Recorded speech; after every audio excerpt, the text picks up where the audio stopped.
Hey everyone, it's Father Ryan Rooney with Priestfit on this day 25 of our Priestfit presentation challenge. Today's topic is called Chastity Fat and Hypersexualized Fitness. When I was in college at Franciscan University of Steubenville, I was privileged to be part of the priestly discernment program, which was called the pre-theologate program at the time. And in there we started some accountability groups, some small groups to talk about our faith and to talk about our preparation towards the priesthood. And inevitably in those sharing groups, we would come across the topic of sexuality and the struggles that young men have as they grapple with a lifetime of celibacy in the priesthood, and discussing all of those things in a kind of hypersexualized environment in college. Even though we were in a relatively beautiful bubble of Catholicism at Franciscan University of Steubenville, sexual struggles don't go away. And we would talk about all of those struggles, and I used to joke about how I had a bunch of chastity fat, which kept me from going crazy in college, if you will. And we know that fat can't suddenly get rid of any sexual struggle that you will have. But there are some of us who will create those protective layers to keep out what they don't want to deal with. And there are labels out there for priests. One of them is Father What-a-Waste, as if that priest would have made good marriage material and that his manhood was wasted on the priesthood.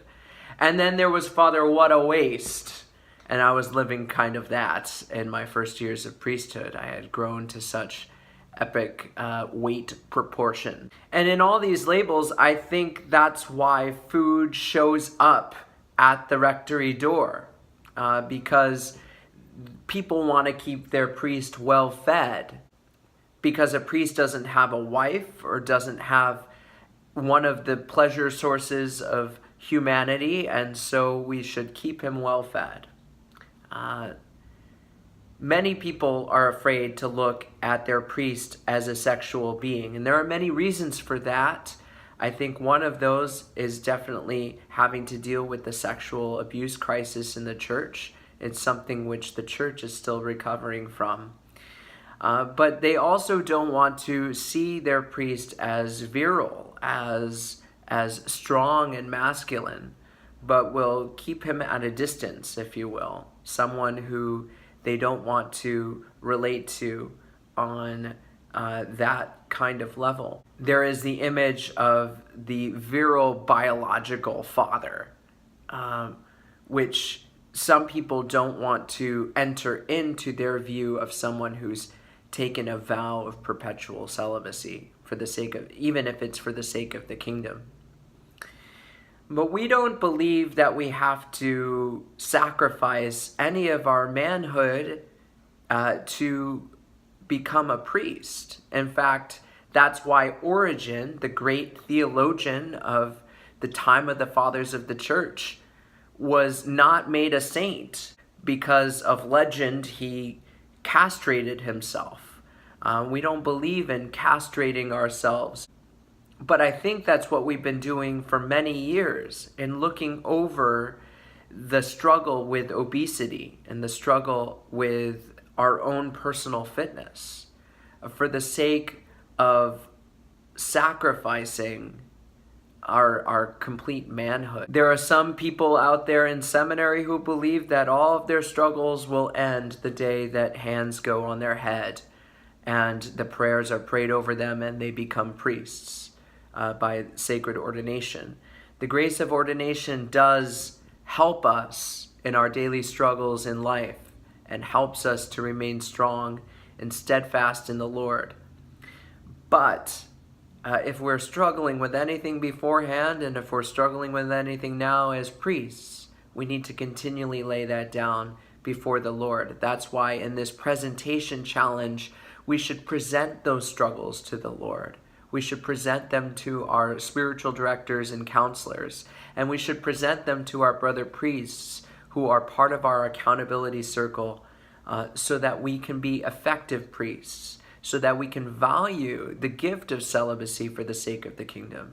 These sexual struggles do not have to cause us to lose our resolve for health and wellness. And that's so important after yesterday's post on bro culture, because here in the fitness world, in our gyms, there is a sense of hypersexualized fitness, especially in the fitness industry. The endless pursuit for that perfect 6-pack or 8-pack or 12-pack abs. So it can be hard for people to go to the gyms. And if this is a struggle for you, you can find exercise that works for you that maybe doesn't involve coming to a gym. But I submit to you that the process of healing is important, because there will be bros and gals in here who need desperately to hear the gospel, to know that life is much more than a perfect body or sexual partner. So our friendships that we develop in the gym community can help bring about a path of spiritual health for people. So today I ask you to invite God into this conversation that we've had today.